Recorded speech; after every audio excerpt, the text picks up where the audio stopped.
하나님 말씀 사도행전 27장 20절부터 32절까지 말씀. 여러 날 동안 해도 별도 보이지 아니하고 큰 풍랑이 그대로 있음에 구원의 여망마저 없어졌더라. 여러 사람이 오래 먹지 못하였음에 바울이 가운데 서서 말하되 여러분이여 내 말을 듣고 그레데에서 떠나지 아니하여 이 타격과 손상을 면하였더라면 좋을 뻔하였느니라. 내가 너희를 권하노니 이제는 안심하라. 너희 중 아무도 생명에는 아무런 손상이 없겠고 오직 배뿐이니라. 내가 속한 바 곧 내가 섬기는 하나님의 사자가 어젯밤에 내 곁에 서서 말하되 바울아 두려워하지 말라. 내가 가이사 앞에 서야 하겠고 또 하나님께서 너와 함께 항해하는 자를 다 내게 주셨다 하였으니 그러므로 여러분이여 안심하라.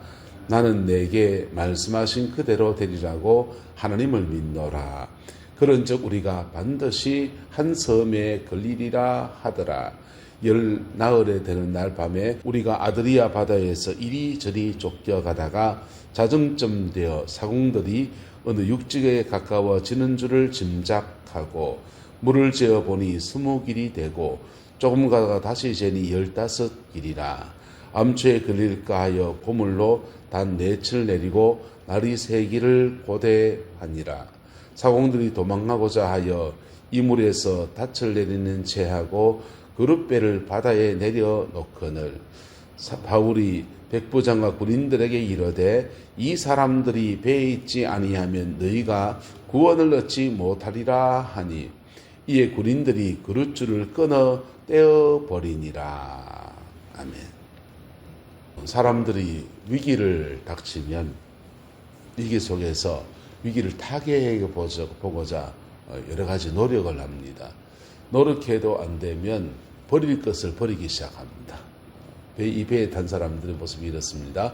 처음에는 유로굴로 태풍을 만나서 위기를 닥치니까 풍랑 속에서 돛대를 잡고 이렇게 저렇게 해서 몸부림을 치면서 살아보려고 몸부림칩니다. 그 다음에는 이제 목숨만큼의 소중히 여기는 물질입니다.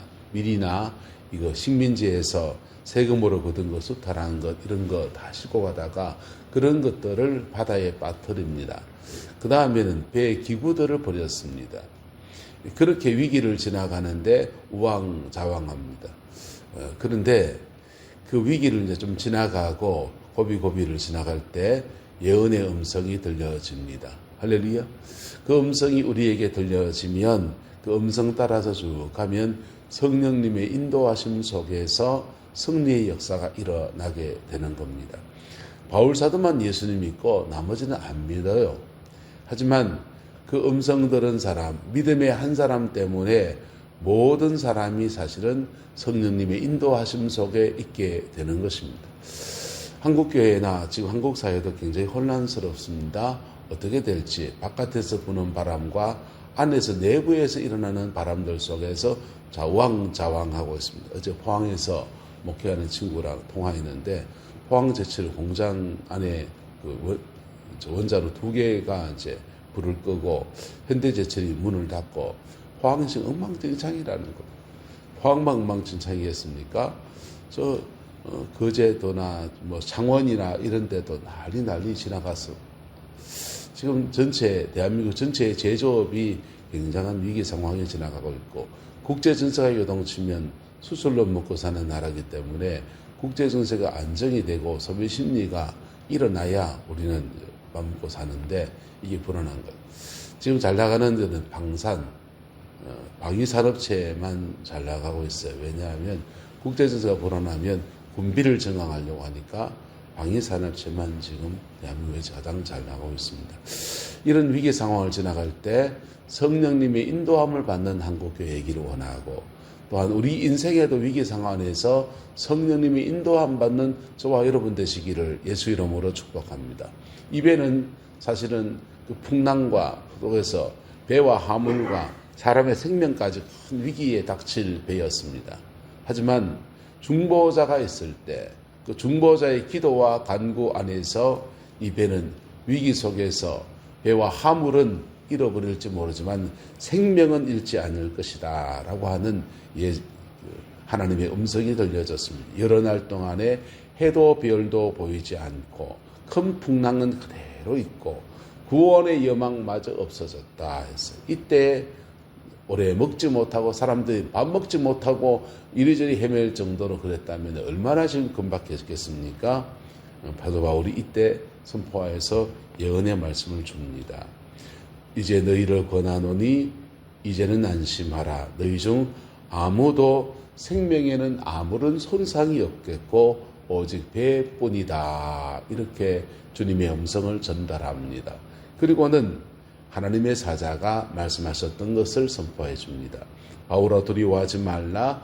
내가 가이사 앞에 서야 하겠고 또 하나님께서 너와 함께 항해하는 자를 다 내게 주셨다 하였으니 그러므로 여러분이여 안심하라.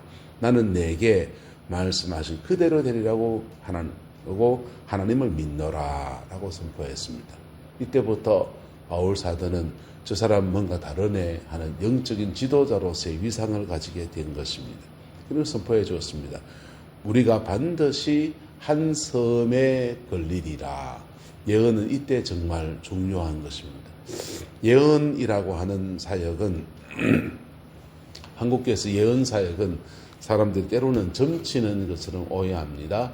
예언 사역의 가장 중요한 모든 성령의 역사 또 교회 목회하는 것도 마찬가지예요. 모든 사역은 하나님이 하시는 거예요. 그리고 성도를 어디로 인도하느냐? 따라합시다. 예수님 안으로 인도합니다. 예언도 예수님 안으로 인도하는 거예요. 예수님 안에 있으면요. 그분 안에 있으면 모든 저주는 없습니다. 예수님 안에 있으면 그분이 이끌어 가십니다. 그래서 그가 그의 하나님을 만나도록 도와주는 사역들이에요. 엔 크라이스트, 그리스도 안에 머물도록 또 때로는 믿음의 사람들도 그리스도 바깥으로 나가는 그런 세상 속에 갈 때가 얼마나 많습니까? 그때 정신 차리고 그리스도 안에 머물도록 도와주는 겁니다.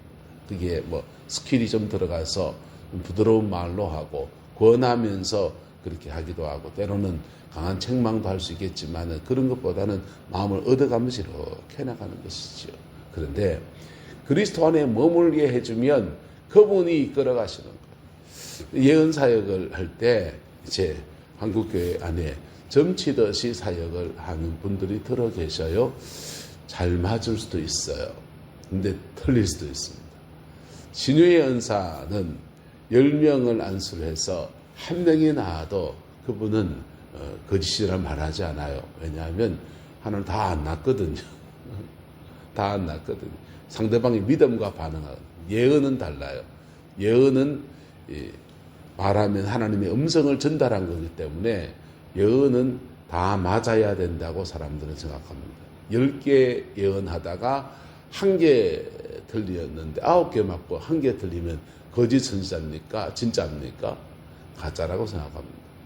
자, 이건 해석이 필요하겠지만은 그래서 쪽집게처럼 점쟁이처럼 예언하는 것은 대단히 위험하고 그리고 그렇게 예언하는 사람들은 자꾸만 사람들을 조종해요.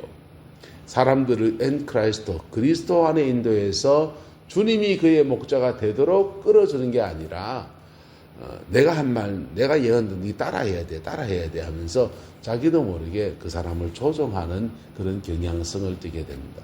자칫하면 자기가 그 사람의 목자가 되는 거예요. 그래서 그런 위험성이 있어요. 하지만 예언은 때로는 굉장히 중요한 사역입니다. 할렐루야.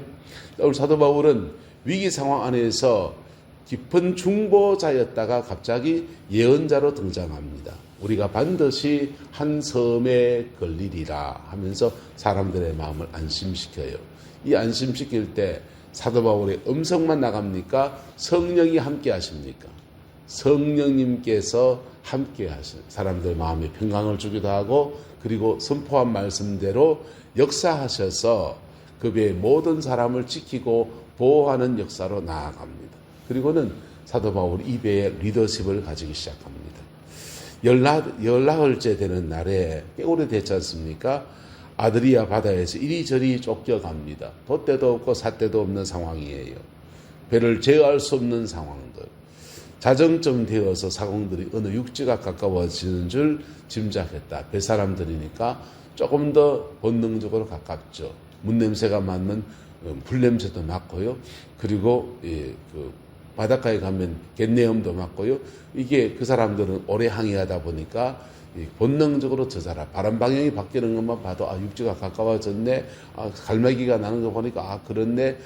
자기들 마음대로 그런 직감적인 많은 사인들을 가지고 있습니다. 짐작하고서는 그 다음은요. 물을 재어보기 시작합니다. 20길이 되고 좀 더 가서 15길이 되고 20길은 사람 20명 깊이니까 1m 50지 잡으면 얼마입니까? 꽤 깊죠. 근데 조금 더 가니까 15길 되고 얕아지기 시작합니다.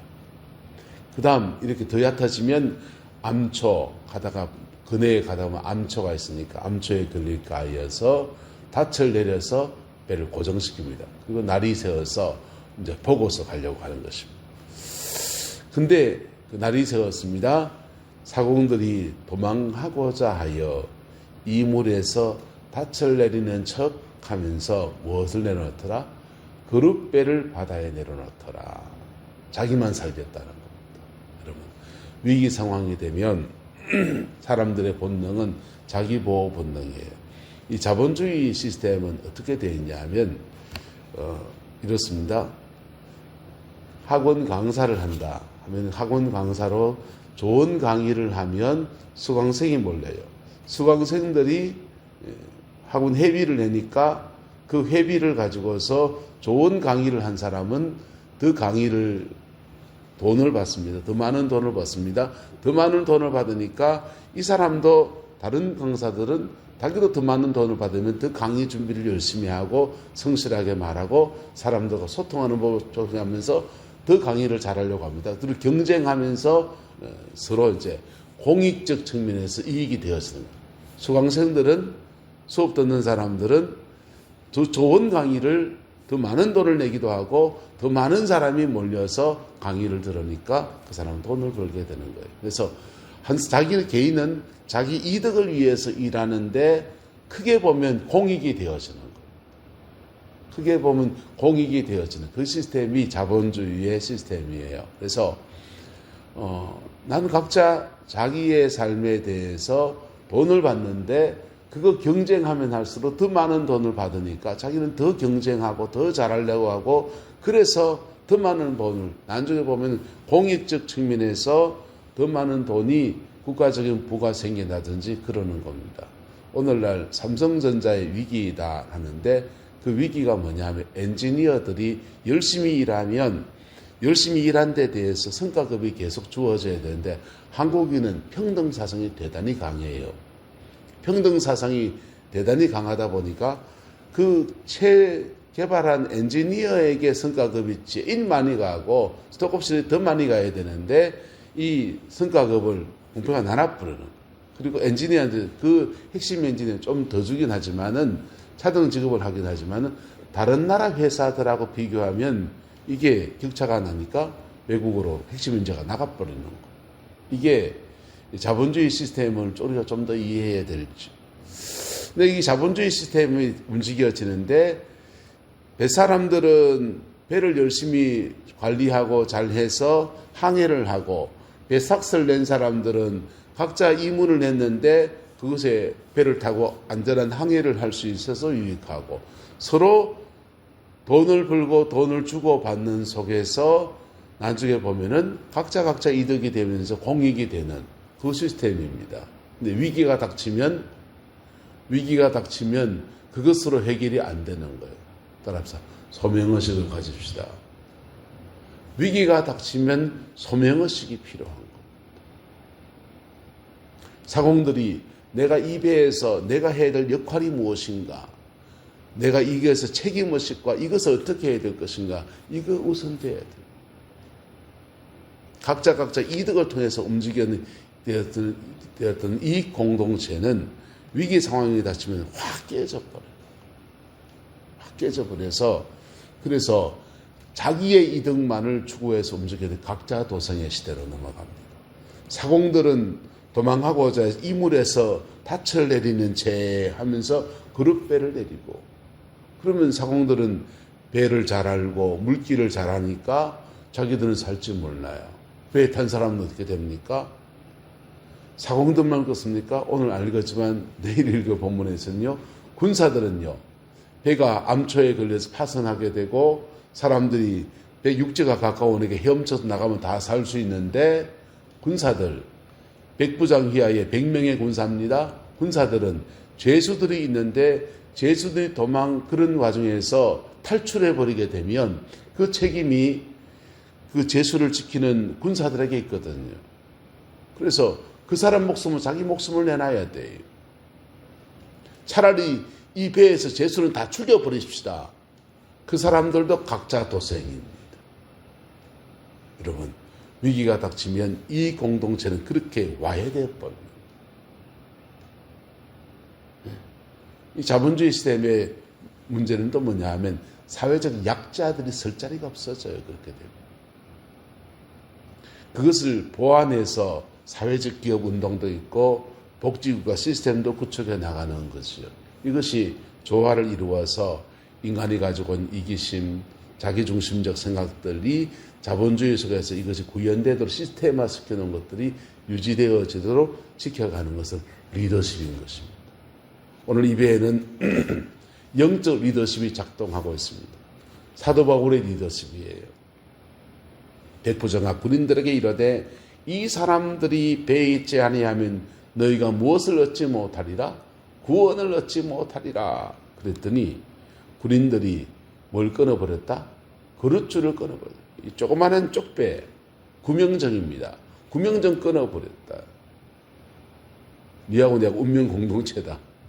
니도 똑같은 지 나도 똑같은 처지. 그래서 그 배가 지금 그래 된 겁니다. 세월호 사태 났을 때 보세요. 이합지산, 그 다음에 각자 도생할 때 선장은 먼저 내려버리고 배에 탄 아이들은 물속에 그냥 잠겨 들어가고 해수부는 해수부 박근혜 대통령이 그때 너무 열받아서 해양경찰 폐지해버렸죠. 경찰은 경찰대로 누구 하나 제대로 작동하는 게 없이 우왕좌왕하다가 아까운 생명은 잃어버렸어요. 지금 대한민국도 굉장한 위기의 시간을 지나갑니다. 이때 제대로 된 리더십들이 세워져야 됩니다. 정치에서, 경제에서, 교회에서.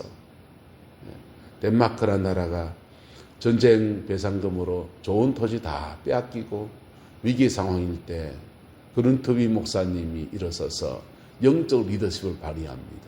덴마크 사람들아 들어라 하면서 영적 리더십을 발휘하면서 밖에서 빼앗긴 거 안에서 되찾자 하면서 간척 사업해가지고 그걸로 바다를 메워서 땅을 다시 만들고 그리고 그들 살아갈 길을 찾아나가기 시작할 때 덴마크는 다시 낙농업으로 부국을 이루는 그런 축복을 누리게 된 겁니다. 이 나라는 새로운 리더십들이 필요하고 그 중에서 교회 리더십도 새로 세워져야 되는 오늘 시대에 처하여 있습니다. 여러분, 난국 중에서 각자 도생하고 있습니다. 재판정에 보십시오. 이 사람 거짓말, 저 사람 거짓말이 막 뒤엉키고 진실을 말하는 사람이 막 뒤엉켜가지고 혼맥상을 만들어 갑니다. 그 형사재판 가면 또 뒤집어진 말로 또 나올 거예요. 예, 각자 도생. 자기 스스로 자기만 살겠다고 막 뛰쳐나고 부하가 어떻게 되고 막 별일이 다 일어납니다. 그런데요, 이때 그런 거 저런 거 사람의 심리는 각자 도생이라는 게 있습니다. 자본주의 시스템 안에서 그 상황에 우리가 처하면 우리도 또 각자 도생이. 그런데 그때 하나님 앞에 소명의식, 할렐루야, 이거 있기를 축복합니다. 그리고 영적 리더십, 교회 안에서 사회 안에서나 제대로 된 리더십이 딱 움직일 때 그때 자기 역할을 딱딱딱딱 감당해 나가면서 위기를 돌파해 나가고 새로운 역사에 나아가는 것입니다. 이 복이 교회에도 이 나라에도 이루어지게 되기를 예수 이름으로 축복하고 축원합니다. 기도합니다. 좋으신 아버지 하나님, 각자 도생의 시대, 혼란의 끝을 어디일지 낭망하기 이루 말할 수 없습니다. 전 세계가 미국은 미국대로, 유럽은 유럽대로, 우리나라는 우리나라 어떻게 가야 될지 염려되는 오늘의 상황입니다. 주님, 이 나라 안에서 주의 평강을 다하여 주시고 성령이 주는 제대로 된 리더십들이 세워지게 주장하여 주옵시고 정치도 경제도 기독교 신앙도 새롭게 정립되어지는 기회가 되어지게 우리 하나님 인도하여 주옵소서. 여호와께서 함께 해주시기 원합니다. 우리 교회에도 새 은혜를 다하여 주셔서 영혼을 살리고 교회의 본질을 지켜나가며 생명 안에서 새롭게 세워지는 놀라운 은혜의 역사들이 우리 가운데 충만케 하시고 이 일에 수종되는 모든 죄의 백성들을 한없이 주장하여 축복하여 주옵소서. 여호와께서 함께해 주시기 원합니다. 예수님의 이름으로 축복하며 기도드리옵나이다. 아멘.